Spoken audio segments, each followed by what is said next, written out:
Good morning, church! Alam ko, excited kayo ngayong umaga. Wow, dami. At nagustuhan niyo ba yung tinungtungan niyo ngayon? Yan ay dahil sa Thanksgiving na natin. Next Sunday, Thanksgiving natin next Sunday, huwag niyo kakalimutan. At yun ay kultura ng kaharian ng Diyos na sa simula pa lang, nagpapasalamat na tayo. Sa parating. Bakit? Kasi God is sure. Bakit sabi, God is sure. Yan. Gusto ko lang i-correct yung sinabi ni RJ, siguro na taranta lang siya. Sabi niya, yung faith daw natin ay fluctuating. Hindi po totoo. Hindi yun. Ang ibig niyang sabihin, yung ating sitwasyon ay fluctuating. Yun ang ibig niyang sabihin. Yung ating mga karanasan dito, minsan walang problema, minsan may problema, minsan kadalasan maraming problema. Right? So, pero yung faith natin, dahil ang pananampalataya natin ay galing sa Kanya, di ba? Faith comes by hearing and hearing the Word of God. So, it means it is consistent. Right? Sabi nga ni Engineer kagabi sa aming devotion, ang Diyos, doon sa mga kanta natin, ang Kanyang nakita doon ay constancy ng Diyos. Right? Yung Kanyang faithfulness, sabi niya sa Timothy, sabi niya, even if we become faithless, God remains faithful. Right? So, tayo, fluctuating. Pero ang Diyos, constant. Right? Sure. That's why every January, we are giving thanks to Him because we know that our 2025 will be greater than 2024. Amen? Because God is sure. He is constant. He is always consistent sa Kanyang mga salita. That's why when you learn to stand in His Word, your life becomes consistent also. Amen. Right? Yung buhay mo ay nagsisimulang maging consistent din, from glory to glory, right? From faith to faith. Mas nakikita mo yung stability ng buhay na nagtatagumpay kay Kristo kapag natutunan natin na mula sa Kanyang salita na ang Diyos ay consistent, right? Kasi ganun tayo nilikha ng Diyos. Kung ano yung nakikita natin, yun yung nakakopy natin. Ulitin ko yun. Kung ano yung nakikita natin, yun yung nakukopya natin. Ganun tayo din-design, right? Diba? Napansin nyo, kung anong niluto ng mga nanay nyo, ngayong malalaki na kayo, yung pa rin ang niluluto ninyo. Right? Si nanay, hindi ko nakitang nagluto ng mga Italian cuisine. Kasi ang niluto lang sa kanya ni Lola ay paksiw na bangus, paksiw na tilapia, pinakbet, adobong manok, pansit. Yan, so, ganun yun. Kung ano yung nakikita natin, we tend to copy, right? That's why sabi ng Bible, we have to look to Him. Kailangan natin siya makita. Why? Kasi yun yung makukopya mo. At, nakakalungkot. Gusto niyo ba nakakalungkot? Ayaw nyo. Pero sasabihin ko na rin, paglabas natin dito sa building na to, balik ulit tayo doon sa dati nating tinitignan. Pero, yan yung aming nirarally every Sunday, every midweek online, every life groups, every KGen and every YA Connect. Nirarally namin na ipakita uli sa atin kung sino ang Diyos, kung anong ginawa niya, at kung anong meron tayo sa Kanya. Dahil when we see God, sabi, when you see God, it is in Christ that we find out who we are and what we are living for. Right? Sabi sa Ephesians. That's why, yun yung ating day, every week, rally, every week, fight. We fight the good fight of faith. Sinusubukan natin na tayong na pumupunta dito. That's why we are prepared for you guys. We are prepared to let you know who God is, right? His Word. At pansin nyo, wala tayong ibang tinitignan dito kundi yung salita niya. Right? Because kung ano yung nakikita nyo, kung ano yung mariretain dyan sa isip nyo, yan yung makukopya nyo at yan din yung mararanasan ninyo. Amen? That's why ngayong 2025, sa next Sunday, we will celebrate our Thanksgiving because we know God is faithful. Amen? He is a good God. He will do greater things this year for us. Amen? At alam ko dun sa mga consistent sa word, dun sa mga naririnig nila dito sa pulpito, nararanasan ninyo yung katapatan ng Diyos. At alam ko nakaranas kayo ng mga bagay ngayong taon na hindi nyo naranasan. Right? At it gets even better kapag nanatili tayo na tumitingin sa Diyos na consistent, sa kanyang mga salita na totoo. Hindi ito fiction, right? At ito ay merong purpose sa ating buhay. At sabi ng Biblia, sabi niya sa Isaiah, sabi niya, hindi daw babalik ang kanyang salita sa kanya na hindi ginawa yung kanyang purpose. Amen? Amen. At sabi sa Jeremiah, pinag-aralan natin last month, right? Sabi niya, He is watching over His word to perform it. Amen? At yan, isa sa mga additional sa ating wisdom ngayong taon na we will continue to look to His Word so that we can speak His Word. Right? Kasi sabi ng Matthew, out of the abundance of the heart, the mind, the mouth speaks. Amen? Out of the abundance of the heart. So, ibig sabihin, kung ano yung sasabihin ninyo ay galing sa inyong, kung anong nag-uumapaw sa inyong isipan. Right? Di ba, pag galit na galit ka na sa kapwa mo, kung ano-ano na lang nasasabi mo. Kasi yun yung nag-uumapaw sa iyong isipan. Pero kapag ang salita ng Diyos ang nag-uumapaw sa atin, sabi ng Colossians 1:16, let the word of Christ dwell in you richly. Right? Sabi doon, let the word of Christ dwell in you richly. Why? Because you need to speak the word so that the heaven would respond sa atin. Para ang langit ay tumugon sa atin, dapat ang ating sinasabi sa buhay natin ay ang kanyang mga salita. Right? Kaya ng mga estudyante dito, di ba? Gusto nyo bang maranasan ng Diyos sa buhay ninyo o gusto nyo lang maging wala lang? Right? Pero kung ako sa inyo, papag-aralan ko, habang bata pa kayo, no? Nandyan kayo sa magandang edad, napunuin nyo na ang sarili ninyo. Sa naalala ko, nagsimula din ako, mga 19, 20, 21, yan, dyan ako patuloy na nagpupuno ng salita ng Diyos hanggang sa nakita ko na ang Diyos ay totoo sa buhay ko. Right? Dahil sinimulan kong sabihin yung mga sinabi niya na. Right? Tandaan niyo, ang journey natin dito sa buhay ay hindi magkaroon lang ng magandang bahay or magandang sasakyan or malaking lupain. Hindi yun ang goal natin. Ang goal natin ay malaman. Pakisabi, malaman. Malaman natin kung ano yung sinabi niya na, kung ano yung binigay niya na, at kung ano yung pinlano niya na. Right? Amen. Hindi na tayo nabubuhay para sa sarili lang natin, no? Doon sa solo nating buhay, na ito yung plano ko, ito yung gusto kong mangyari. Hindi, nandun na tayo sa isang lugar na hindi na nakadepende sa sarili, kundi nakadepende na sa gobyerno ng Diyos. At ang gobyerno ng Diyos, sabi ni Tatay last Sunday, ay dependable. Right? Pwede nating sandalan. 'Di ba? Ang kaharian ng Diyos na kung saan nandun ka. Right? Huwag nating isipin na ang kaharian ng Diyos ay somewhere out there. Ang kaharian ng Diyos, sabi ng look, the kingdom of God is within you. Nasa iyo. At ikaw ang kaharian ng Diyos. Right? At yun yung doon tayo didepende sa kung anong meron tayo sa Kanya dahil yun yung kaharian ng Diyos. Amen. Dumidepende tayo dahil dependable. Ang isa pa sa natutunan natin na ang Kanyang kaharian, ang Kanyang gobyerno ay unshakable. Right? So kapag doon ka nakatingin sa unshakable government ng Diyos at hindi religion, yun yung ating topic last month, di ba?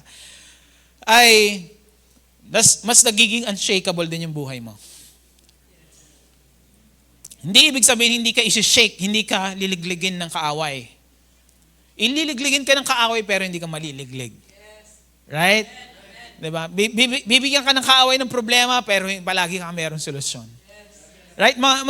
Mag-give up na sa iyo ang kaaway. Ayoko nang bigyan ng problema to si Pastor Ariel. Bakit? Palagi na lang siya nagtatagumpay eh.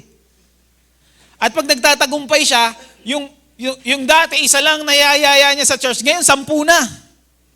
Mas lalo pa silang dumadami. That's why mag-give up na yung kaaway na bigyan ka ng problema dahil alam niya na every time na bibigyan ka niya ng problema, ikaw ay nagtatagumpay dahil ang Diyos ay mabuti sa buhay mo.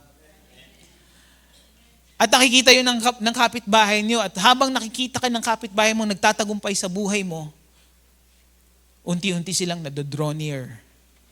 Unti-unti silang nako-curious. Ano ba talaga ang buhay ni Brother Elmo? Ni Erap sa pilahan ng toda natin dyan. Right? 'Di ba? You are placed in sa strategic place so that you can shine, you can influence others. Amen. Ngayon ang buhay natin na hindi na tungkol sa bagay. Right? Alam natin na ang Diyos ay nagpo-provide. Alam natin ang Diyos na He will, sabi niya, seek first the kingdom and His righteousness and all these things shall be added. Alam natin na everything will be added to us as we continue to influence the people around us through His Word. Right? At kaya importante na alamin natin yung salita niya. Amen? Amen, amen. God is good. Well, bago tayo magsimula sa ating pag-uusapan, let us pray. Father, we thank you for this day. We are excited to hear your word, O God. Another building block that you will put in our lives, O God. Lord, we know that you are faithful to your word. The Holy Spirit will reveal us your word today. We thank you, God. Alam namin, Panginoon, na you will lead us and we will leave this place changed, O God. Lord, we thank you. Let your will be done. In Jesus' name we pray. Amen. Amen. So, excited ba kayo? Handa na ba kayong mabago? Right? At hindi ito sa physical lang, nagsisimula. Tandaan nyo, ang pagbabago ay sinabi, kanino ba ito sinabi? Ang kagalingan ay nagsisimula sa isip. When you see you are healed by His stripes, then you will become healed. Right? When you see you are blessed in Christ, then you will be blessed. Right? Kaya importante kung ano yung nakikita, yung inner image. Ano yung nakikita nyo? Kaya nga as we listen to the word, yung isipan natin ay nababago. Hindi na tayo magiging kagaya ng dati. At doon nagsisimula yon, mga kapatid. Kaya huwag kayong mainip. Dahil it takes time. Sabi nga nila, di ba, yung sinasabi ng mundo, kailangan lang bang maniwala? Di ba, pinag-usapan natin to, no? Kailangan lang bang maniwala? Napakadali naman ng buhay niyo para maniwala. Well, sa definition ng mundo, ang paniniwala ay madali lang. Pero sa definition ng Bible, ng Diyos, well, it's another level, right? Alam niyo na yung kwento, di ba? Yung tumatawid sa alambre. Right? Yun ang totoong definition ng believing. Sabi nung tatawid sa alambre, sinong naniniwala na kaya kong tumawid sa alambre na to? Palakpakan yung mga audience. Naniniwala kami. Right? Yan ang definition ng mundo. Naniniwala kami. So, sabi niya, sino ang naniniwala na kaya kong tumawid sakay sa bisikletang ito? Naniniwala kami. Ngayon, sinong gustong umangka sa akin para pagtawid ko dito sa sa alambre na to? Dead silence. So, hindi talaga sila naniniwala. Right? Kasi ang naniniwala, isasalalay mo yung buhay mo. Yun yung totoong paniniwala. Kaya nga sabi sa John, may nagtanong kay Jesus, what work we should do so that we, ano ang version? It's John 28.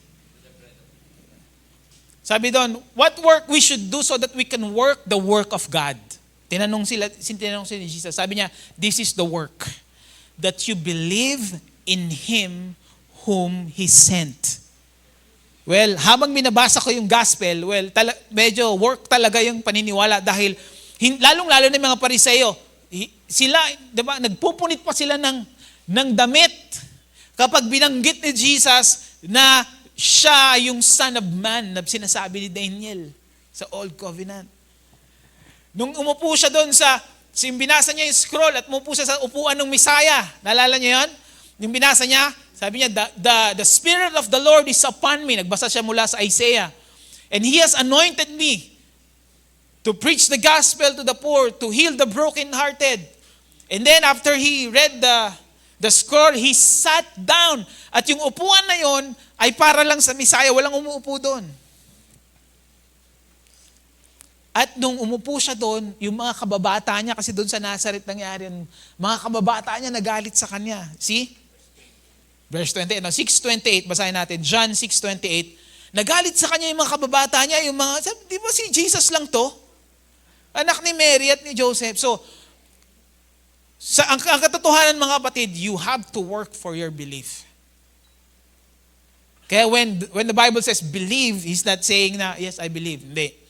You have to lay your life, to put your life on the line so that it is the evidence of your belief. Sabi diyan, then they said to Him, to Jesus, what shall we do that we may work the works of God? Next verse. Jesus answered and said to them, this is the work of God. Ano daw yon? That you may believe, that you believe in Him whom He sent. That's the work, right? That's our work. Every day in and day out, we are working. Sabi ni Apostol Pablo sa Philippians, work out your own salvation. Right? We are working out. We are working that muscle out, that muscle of belief, right? Right? That's why sa giving, di ba, sinasabi namin sa inyo, if you don't believe in giving, right? If you don't understand why we are giving tithes and offering, then don't give. Why? Because without faith, di ba, you cannot please God. Kung napipilitan ka lang magbigay dahil wala kang understanding, then don't give. Right? Why? Because God is the provider. Amen? But once you understand, at unti-unting na-work out yung muscle of giving, then you start to give. Right? That's why, yung sabi dyan, this is the work. So believing is a work. Amen? Kaya sabi ni James, faith without work. Right? So, if you don't work your faith, kapag hindi mo wino-work out yung muscle ng iyong pananampalataya, then it won't work. Right? At the way to work out your faith is to hear the word. To hear the word. Why? Once you understand, you will do. At nakita niyo yung mga disipulo, nung naintindihan nila, they follow Jesus. Right? Because, sabi ng Hebrews, by faith, we understand.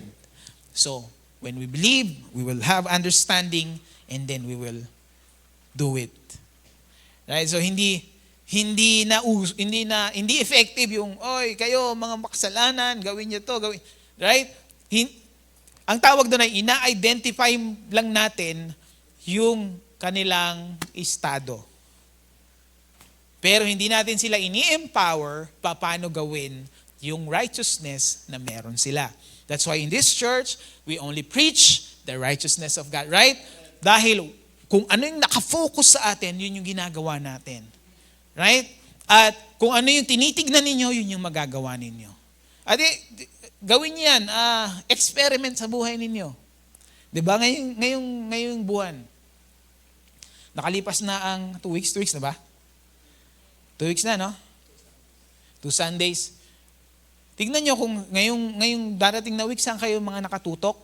At mapapansin nyo, yun yung iyong pakiramdam, yun yung magagawa ninyo. Right? Sino mga nakatutok sa sunog sa LA ngayon? Right? So, anong naisip niyo? Nako, nakakatakot. Dadating na si Lord. Right? At pag doon kayo nakatutok, siyempre, na-imagine niyo yung apoy. Parang impyerno. Nakita niyo ba yon sa video? Di ba? Parang sobrang laki at sobrang tagal bago mawala. Pansin niyo, may takot, mayroong uncertainty. Right? Baka mangyari din sa amin. Yan na. So, ang tawag doon, overthinking, no? Nag-overthink ka di ba? At anong nangyari? Nakakalimutan mo yung estado mo kay Kristo. Nakakalimutan mo kung sino ka. Pero kung nakatutok ka sa kung sino ka kay Kristo, na ikaw ay mananagumpay, ikaw ay pinagpala, ikaw, kahit wala kang, di ba? Kahit contradicting yung iyong sitwasyon. Kahit na hindi mo nakikita pa sa iyong buhay.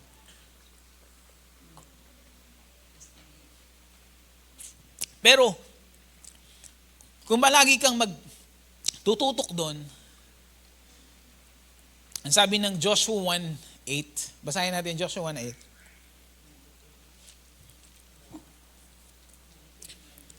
Hindi ako makapunta sa aking tuturo, pero let the Holy Spirit flow. Amen? Alam ko mayroon kayo natututunan.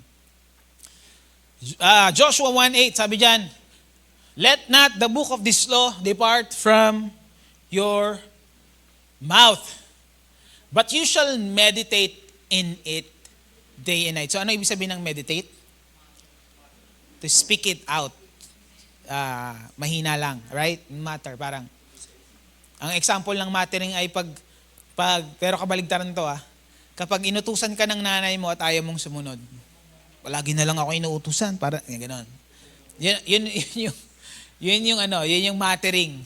Yun yung meditation, right? So, kung sa biblical, practical ways, Lord, salamat, I am blessed. Lord, I am the righteousness of God in Christ. Thank you, Lord. You always lead me in triumph. Right? Yun yung mga default sa ating isipan, no? Lord, thank you, I'm protected. Sabi mo sa Psalm 91. Right? Sabi mo, Lord, na you are the wisdom and you are living in me. So I have the wisdom of God. So, sa lahat ng pagkakataon, merong scripture para doon. So, kaya yun yung dapat mong malaman. At nasanay tayo, pag may problema, ano ba dapat kong gawin? Right? Solusyonan na natin agad. That's why, yun yung nandun ka pa sa kaharian ng kadiliman. Kasi sa dilim, wala kang tulong. Mag-isa ka lang. Pero dito, sabi sa Colossians, you are conveyed. Ikaw ay nilipat sa kaharian, sa gobyerno ng kanyang anak na minamahal. Right? So, ibig sabihin dito sa new government na nandun ka ngayon, ay meron ng panibagong ways. At ang way dito para magtagumpay ay sinasabi yung salita niya. So, paano mo sasabihin yung salita niya? Kailangan mong mapuno ng kanyang salita. At paano ka mapupuno ng kanyang salita? Kailangan mong magbabad sa kanyang salita. Sinong natutuwa na yun lang yung part na binigay sa atin ng Lord? At yung part na yun ay medyo challenging sa atin. Tama? Dahil hindi every time we meditate on His Word. Right? Yan yung reality. At that's why we continue to rally na, hey guys, it's for your own benefit. Right? Kung alam nyo lang na merong lampas pa sa ayuda, ang makukuha nyo dito sa pagbababad sa salita ng Diyos ay sigurado pipila kayo. Kaya yun yung ating laban dito every Sunday, no? Na ma-focus tayo sa salita ng Diyos. Sabi diyan, you shall meditate in it day and night that you may observe to do according to all that is written in it. So, once you meditate, you speak it out, sabi doon, you will do. Right? So, ang resulta ng speaking the word sa iyong sarili ay mangyayari ay you will do according to all that is written in it. For then, anong resulta? For then you will make your way prosperous. So, alam niyo yung mga panalangin niya, Lord, sana magtagumpay ako sa aking gagawin. Anong sagot ng Lord? Meditate my word. Meditate my word. Speak it out to your life. Right? Hindi yung pag meron tayong sitwasyon, nako, ang hirap ng buhay, nako, paano na kaya ang buhay namin, paano na yung mga anak ko, paano? Yun yung minimeditate natin. Yung uncertainty, yung insecurities. That's why hindi makatugon yung langit sa atin kahit na kay Kristo na tayo. Bakit? Kasi sabi niya, once you meditate my word, you will observe to do according to all that is written in it. Then, you will make your way, right? Prosperous. You will make sabi ng Biblia, you will make your way. Hindi nakasalalay sa Diyos yung making your way prosperous. Right? Nasa iyong mga kamay. Kung ikaw ay mag-meditate, kung hahayaan mo na mas madami ang iyong mga sinasabi na galing sa salita ng Diyos kesa sa galing sa iyong sitwasyon. Amen? Pag merong kakulangan, anong gusto mong mangyari? Pag may kakulangan ka sa buhay, anong gusto mong mangyari? Magkaroon, right? Right? Mapunuan, right? So wag mong sabihin yung kakulangan. Sabihin mo kung ano yung gusto mong mangyari. At yung gusto mong mangyari, hanapin mo sa salita ng Diyos. At kapag nakita mo sa salita ng Diyos, yun ang iyong sabihin sa iyong sitwasyon. Right? Sabi ng Biblia, God is your provider. Sabi sa Matthew 6:33, Lord, I thank you because you will add things to my life. Amen. Yun yung practical way to live. Right? We don't speak our situation, we speak the Word of God. And then sabi diyan, you will make your way prosperous and then you will have good success. Bakit merong adjective yung success? Kasi siguro merong bad success. Right? Siguro yung success ng definition ng mundo, yun yung hindi good success. Pero yung success na bunga ng meditation ng word, that is good success. So, gusto ng Diyos na ikaw ay maging successful at hindi lang successful, pero maging good success.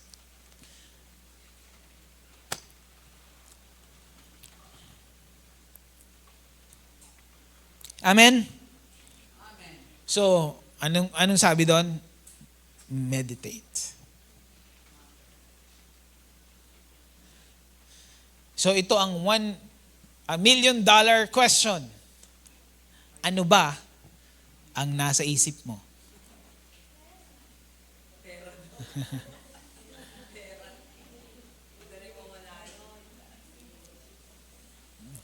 Yun yung $1 million question. That's why, ngayong umaga, ang ituturo ko sa inyo ngayon ay updating your operating system. OS update ang title ko. OS update, operating system update. At ang nag-ooperate sa atin ay ating isipan. Sabi ng Biblia. Sabi niya sa Romans 12, balde pa palagi natin binabasa yan, basahin natin sa Amplified Classic, Romans 12 verse 2.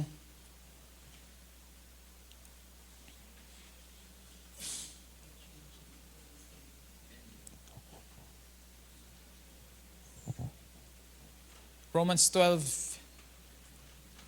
Sabi niya, do not be conformed to this world, this age, fashioned after and adapted to its external, superficial customs. Right? External, superficial custom. Ano ibig sabihin nun?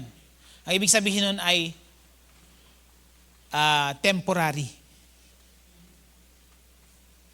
Temporary. Yun ang ibig sabihin nun. External, superficial, temporary lang yun. But, sabi doon, but be transformed, change by the entire renewal of your mind. So, hindi sinabi doon, change your act. Sabi doon, mind. So, in transformation depends on your operating system, your mind.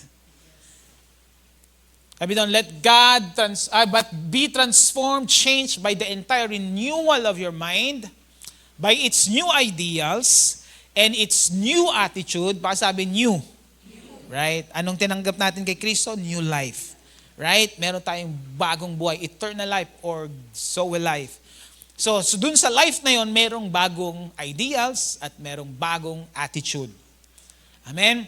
And then, so that you may prove for yourselves, ano ibig sabihin ng prove? Ibig sabihin ng experience for yourselves.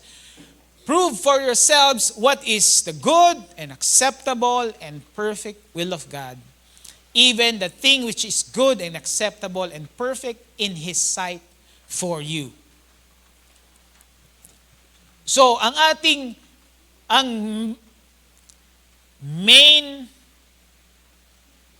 pinaka-importante sa buhay mo ngayon ay hindi yung bulsa mo. Hindi yung bank account mo. Ang pinaka-importante ngayon sa iyo ay yung iyong kaisipan. Dahil yan yung alam niyo yung cellphone? Kala ko hindi niyo alam eh. 'Di ba? Sino ang walang cellphone? Lahat tayo meron. So sa cellphone natin may tinatawag na operating system. OS. At yun yung ina-update from time to time, right? Bakit? Kasi kapag yung cellphone mo, nag-download ka ng bagong app, pero yung cellphone mo ay hindi updated, yung OS niya, operating system niya, hindi updated, hindi compatible doon sa bagong application, hindi gagana yung application. Kaya kailangan mong i-update. Right? Well, ganun yung larawan natin. Meron tayong bagong mga application sa buhay. Kaso lang yung ating OS ay old school pa. Kumbaga, ang iyong operating system sa Android ay, ano pa yung una-una? May mga pangalan yun eh. Ang tawag doon ay, ano nga yung sandwich? Hindi, may luma pa.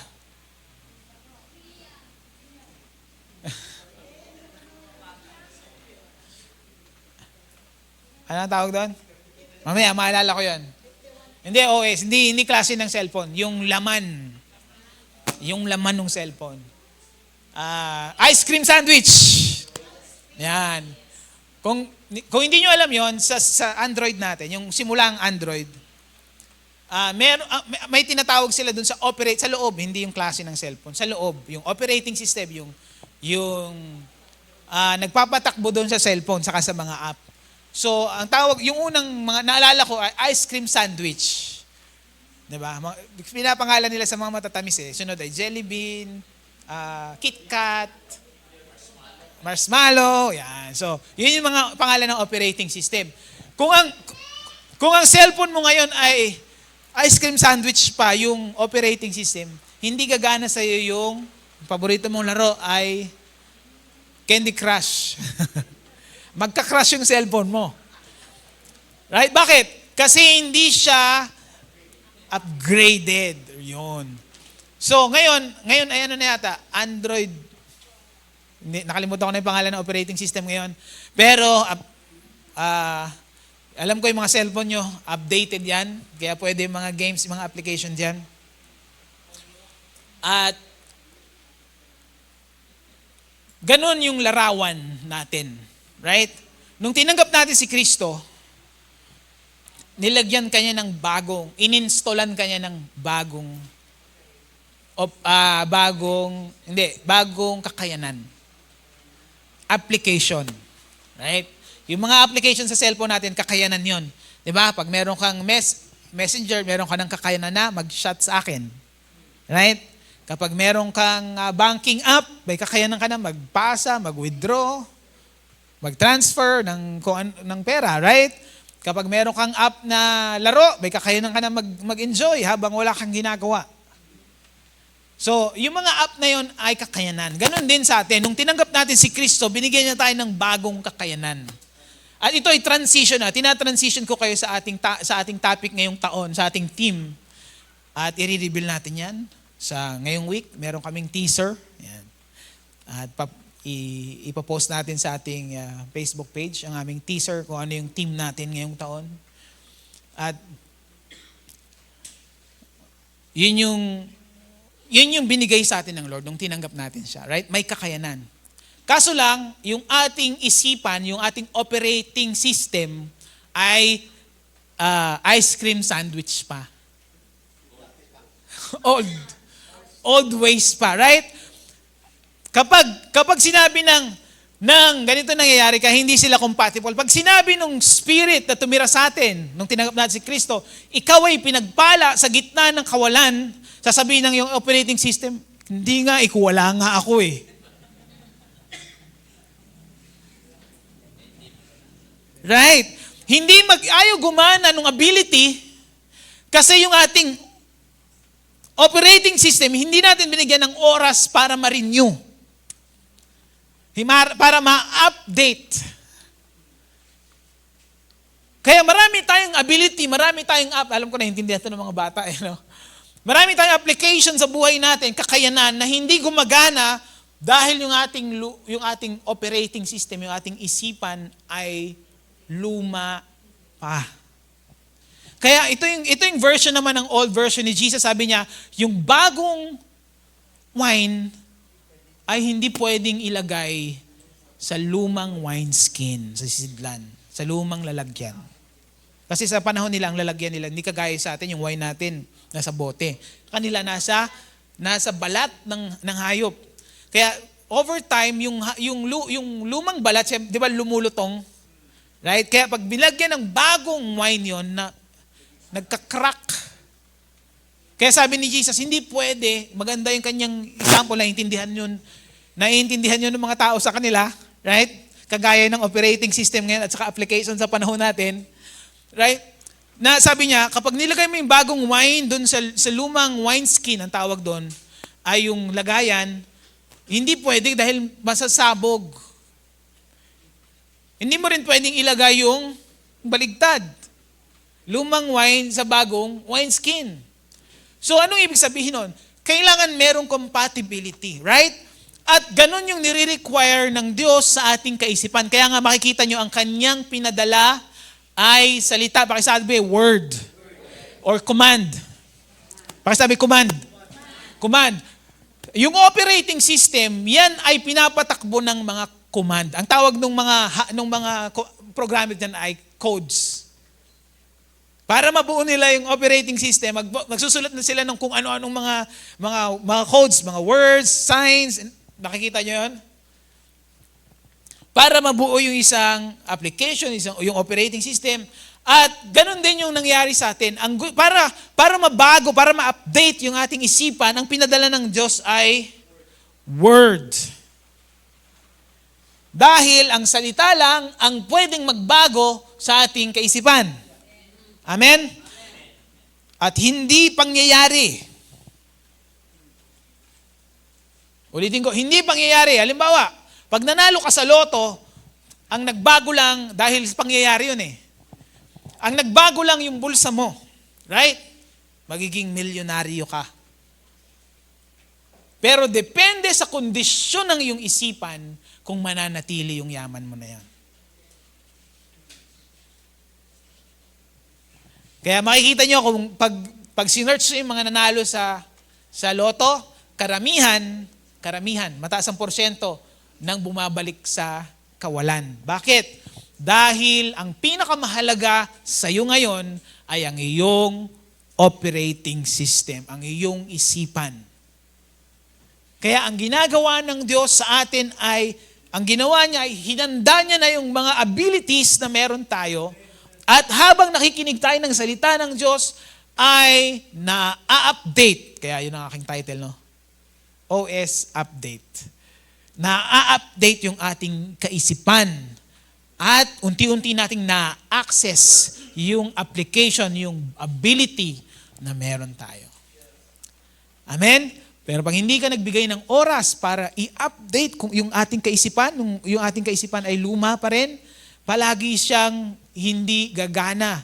Bakit? Kasi pag sinabi nung ability, nung Holy Spirit na meron ka, na ikaw ay pinagaling na, sasabihin ng iyong old operating system, may sakit nga ako eh.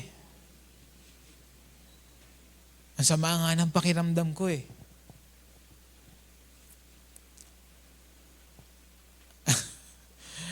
At ang lumalabas sa bibig natin kung ano yung nasa operating system natin. Kaya, good news mga kapatid, ina-update ka ng Diyos. Amen. Pakisabi, thank you Lord. As you hear the word, ina-update ng Diyos ang iyong operating system para nang sa ganon ay ma-access mo yung ability na meron ka sa Kanya.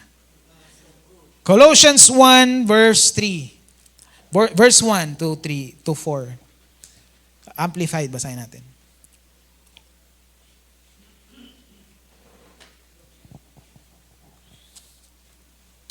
Colossians 3. Colossians 3, 1, 2, 3.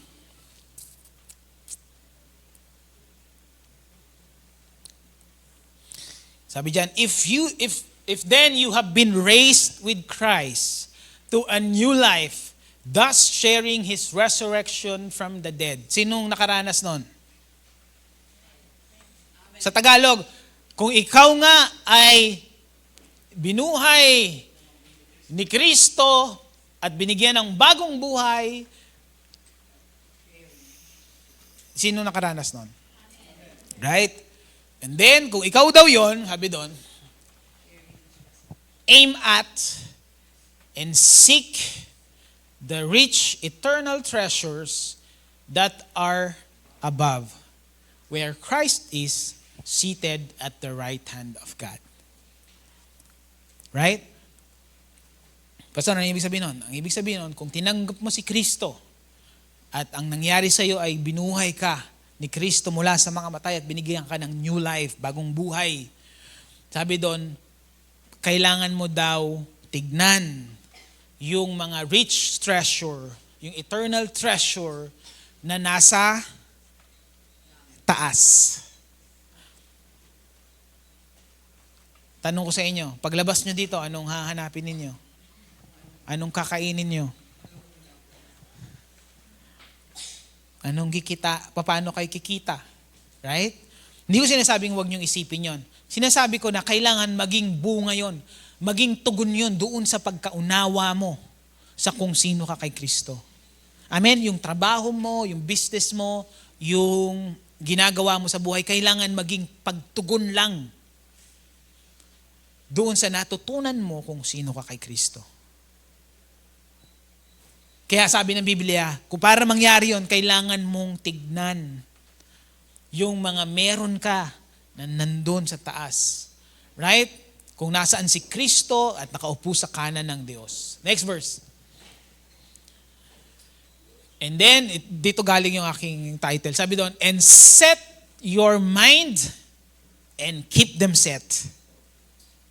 Set your mind and keep them set. So, hindi pwedeng isang beses mo lang sineset.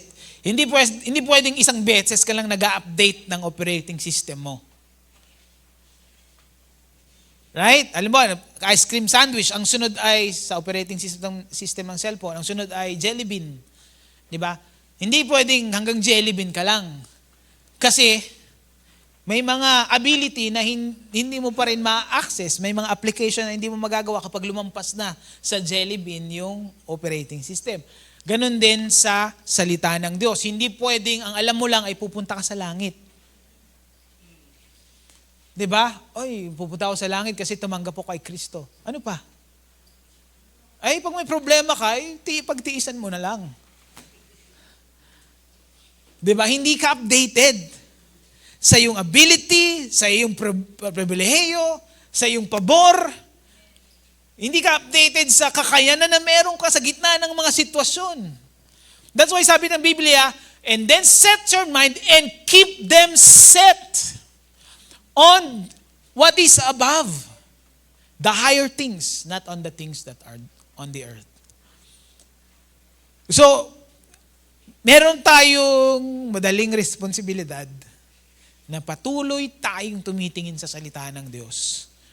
Dahil kailangan natin patuloy na ina-update yung ating kaisipan or nire-renew yung ating kaisipan nang sa ganon, ma-access natin yung ability na meron tayo kay Kristo.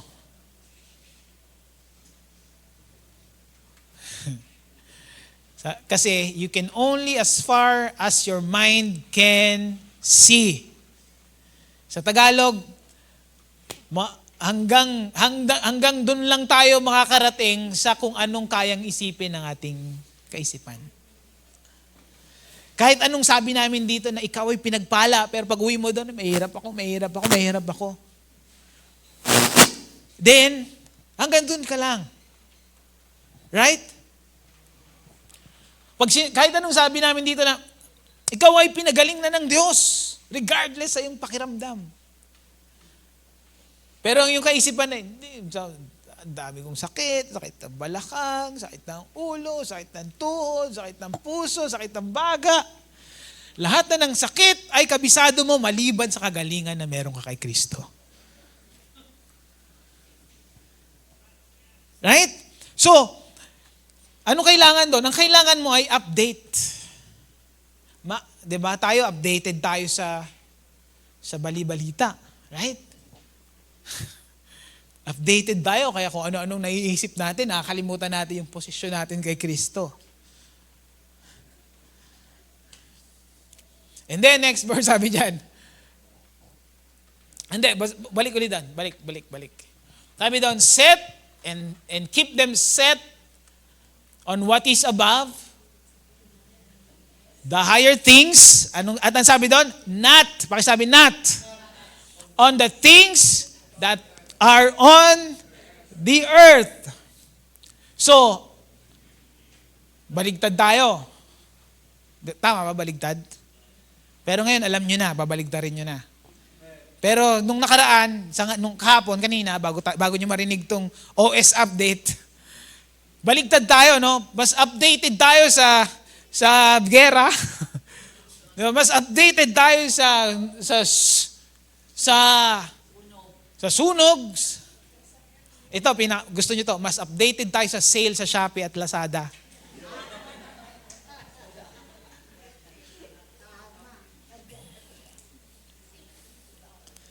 Right? Naalala ko si engineer. Example lang kita kasi paborito kita eh. Alam ko hindi ka lilipat sa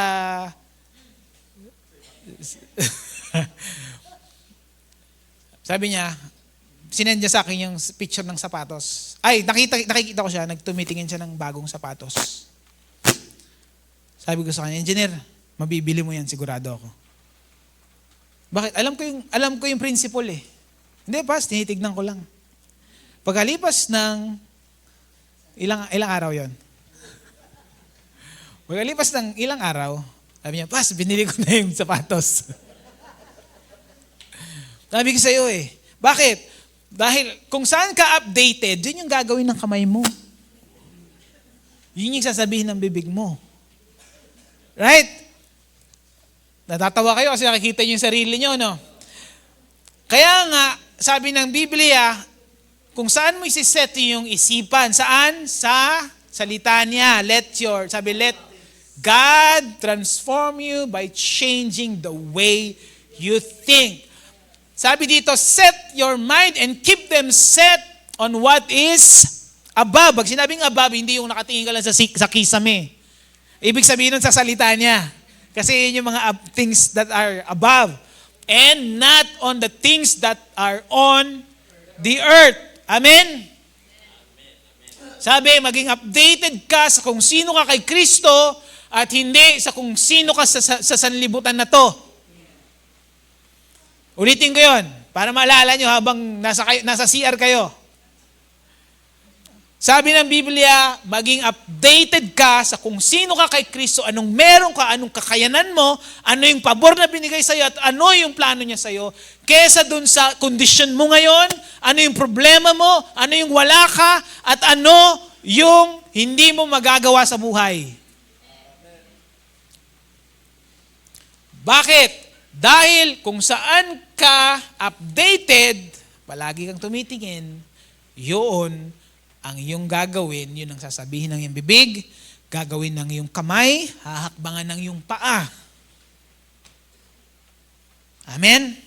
Kaya nga, pag wala ka pang budget pang bili ng sapatos, huwag ka munang tumingin ng sapatos. Kapag wala ka pang budget pang bili ng bagong sasakyan, huwag ka munang tumingin ng pambili. Ng pambili. Huwag ka munang tumingin ng sasakyan. Linisan mo muna yung luma mo at sabihin mo, Lord, salamat. Dahil dadating ang time, ito ay magiging 4 wheels. Diba? Habang grateful ka sa kung anong meron ka, tinuturuan ka ng Diyos na maging faithful doon sa meron ka. Nang sa ganon ay maging mapapagkatiwalaan ka rin doon sa bago niyang ibibigay. Amen? At isa yun sa mga ability, application na nandun na sa loob natin. Pero hindi mo ma-access kung hindi mo i-update ang iyong kaisipan. Amen? Amen. At dahil meron tayong divine nature's ability. At yung ituturo ko next Sunday sa ating Thanksgiving. His divine nature ability. Amen? At alam ko, ngayong taon, God will continue to update our operating system so that we can experience His goodness, His faithfulness, His constancy, His love, His provision, His healing in everything that we need in this earth so that we can expand His kingdom dito sa lupa. Amen? Amen. Alam ko meron kayong naiintindihan at hindi na kayo magiging kagaya ng dati. Amen? Let us pray. Panginoon, marami pong salamat sa encouragement na binigay mo sa amin ngayon, sa understanding, sa realization, O God. Lord, alam po namin na you want us to walk in your ability in us. And Lord, as we continue to hear your word, let the Holy Spirit reveal this word and the word that we have heard today. Lord, we thank you for your faithfulness, for your consistency, for your undying love, O God. Lord, we are excited for this year because we know we will experience you in a deeper level, O God. Lord, we thank you. Thank you for your healing. Thank you for your provision. Lord, thank you for your protection, O God, and your wisdom na palaging nasa amin. At sa mga pabor, O God, na kailangan namin dito sa lupa. Lord, we continue to bless your name in this place. We lift your name in this place. In Jesus' name we pray. Amen. Amen. Amen. Magandang umaga po sa ating lahat.